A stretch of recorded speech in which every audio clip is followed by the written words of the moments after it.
litany of, and they sinned yet more, and then we get an affirmation of, I have to say this because I'm like the canon of gender, yet sinned more, and then they have this judge, who's not a man, but a woman. But that's not where I'm going today. And then we have St. Paul's letter to the Thessalonians saying, the time is coming. You do not know exactly when, where, how. I spoke about that last week. And basically I said last week that in the meantime, we must be ready, watchful, waiting, working, etc. And that's why I want to focus on the gospel passage today. Today, we should remember something that all of us, every single one of us, sometimes forget. And that is that what God requires of us is not success. What God requires of us is faithfulness. The gospel I just read for you as I rushed out to go and get that because there's one thing I forgot. I forgot the gospel. Can you believe it? A priest forgetting the gospel. The gospel we read today is known as the parable of the talents. And that little word talent has for us a double meaning. Its original meaning in the Greek of the New Testament refers to a huge sum of money.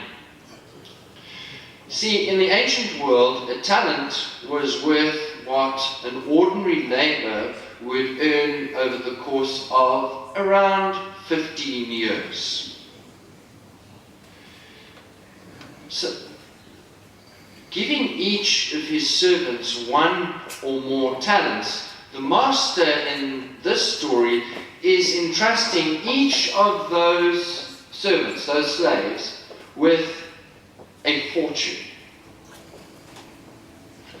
And I suspect, although it's not in the gospel, I suspect that their reaction might have been something like receiving a bonus after X number of claim-free years from one or other insurance company.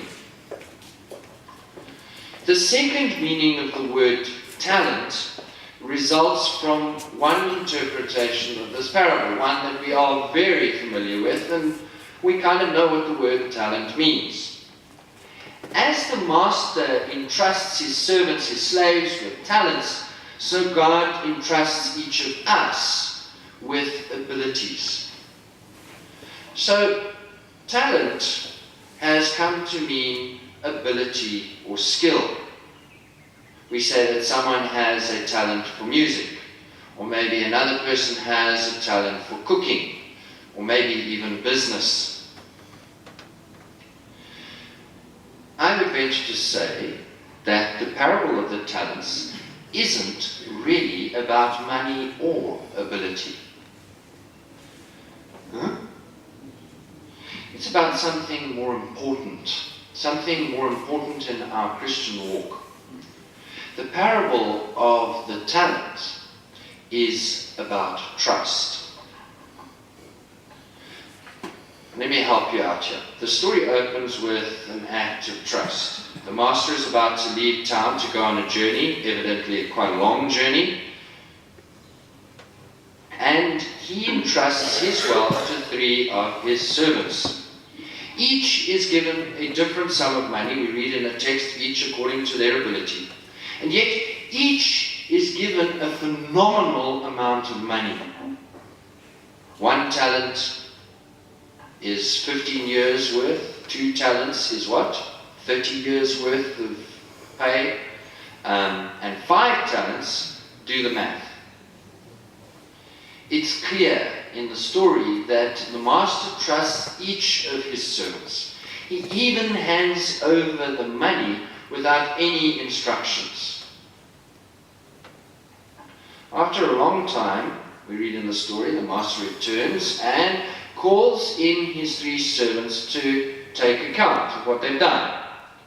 2 of them have doubled their money. Wow! The third has made nothing at all. that third slave returns to his master exactly what he receives. It turns out that this servant has simply buried the money in the ground, a common security measure in ancient times, kind of like mattress banking. And then he reveals the reason for his action. His reason is fear of the master. His trust in his master was zero. So he reduced his financial risk to zero. And so reduced the possibility of profit so that it too was zero. This parable that I read this morning leaves us with a couple of unanswered questions. How would the master have responded to the first two servants if they had not brought in a profit? If they'd risked it all and lost it all? What if those two had put the money at risk and come back empty-handed? What do you think? I think the master would have accepted them. After all, in the parable, what he commends is not their profit, but their faithfulness. He does not commend the servant who produced 5 talents more than the one who produced 2 talents. Each receives exactly the same commendation. Well done, good and trustworthy servant. Each receives the same invitation. You have been trustworthy in a few things. I will put you in charge of many things. Enter into the joy of your master. In responding to that third servant, the master makes it clear that he would have accepted anything, even rock bottom savings account interest that was motivated by faith rather than by fear. What's more, it's notable that the servant who is given 5 talents makes 5 talents more, and the one who receives 2 talents makes 2 more. This doubling in each case suggests that the growth is actually automatic. It's not the cleverness of the servants that produce results so much as their willingness to act out of trust. Dear friends, I'm saying this morning the parable is not about money or ability, but hold on to those thoughts as well because it is important. It's more about trust. The master trusts his servants and acts on his trust of them. 2 of the servants return that favor by acting out of trust rather than fear. And they come back to their master with one fortune stacked on top of another. The third servant, sadly, paints an ugly picture of a grasping master who demands success. What this servant gets for his trouble is exactly the rejection he feels.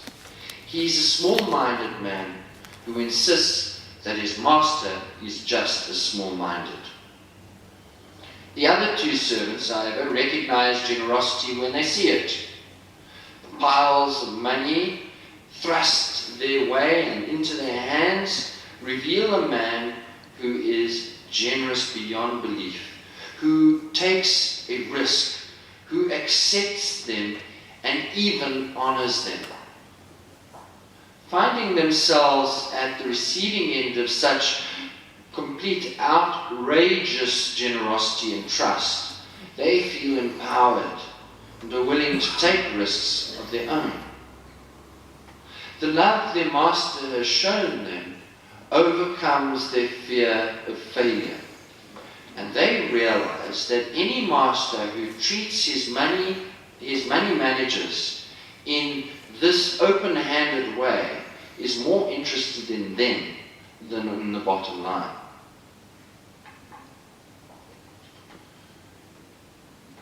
So this brief story about a master and his 3 servants turns the standards of the world we live in upside down and inside out. It announces that the worst thing that can happen to us is not failure. The worst thing that can happen to us is that we make God out to be a big old man in the sky with a big, massive stick ready to beat us into line if we fail. That's not the God I know. The story tells us that the worst thing is not losing. The worst thing is never taking a risk. In the eyes of God, the fear that keeps a treasure in the ground is actually an act of atheism. The freedom that puts that treasure at risk and may even result in complete loss, that, dear friends, is an act of faith. We can learn from our failures, and often it is failure that provides the most indelible lessons in our lives. But fear teaches us nothing until we actually are prepared to leave it behind and move forward. In fact, yesterday Bishop Joe was talking about fear as we move forward in our new diocesan theme. Put out to the deep water, let down your nets for a catch. And then he asked us all for some kind of response. And everybody keeps quiet. And he says, you're all scared. Dear friends, the gospel is filled with people who are there to shock us into the recognition that it is short-sighted not to trust God. There's that snide elder brother who refuses to welcome home the prodigal son. They're the all-day workers who demand that late arrivals receive less than the daily wage. And then there's that Pharisee who tries to talk God into accepting him because he has kept all the rules, not because God is merciful. All these all of these examples live in a world where grace is absent, and slackers and sinners get thrown into the outer darkness where there'll be wailing and gnashing of teeth. Dear friends, we understand these pathetic people because we too are given to burying our talents out of fear. We're made anxious by the monsters of our own imagination. We know what it's like to misperceive and mistrust God. What if the true, living, and only God has no interest in keeping score? What if God's concern is simply that we all get up and step up to the, Graham, listen carefully, the proverbial crease? Dear friends, the good news of Jesus gives new meaning to success and security. Success is found not in accumulating more than we can ever use and put into that new storage facility there on the corner of Jan Shoba and Justice Mohammed. Can you believe it? In Brooklyn, there's a self-storage place. Success is not found in the accumulating of more than we can ever use, but success is measured in our willingness to risk everything in response to God's unconditional love for us. Love that is immensely generous. Security is not found in keeping pace with our rising paranoia but in the utterly reliable God who trusts us before we can even begin to trust ourselves. A God who risks and asks that we take risks for him too.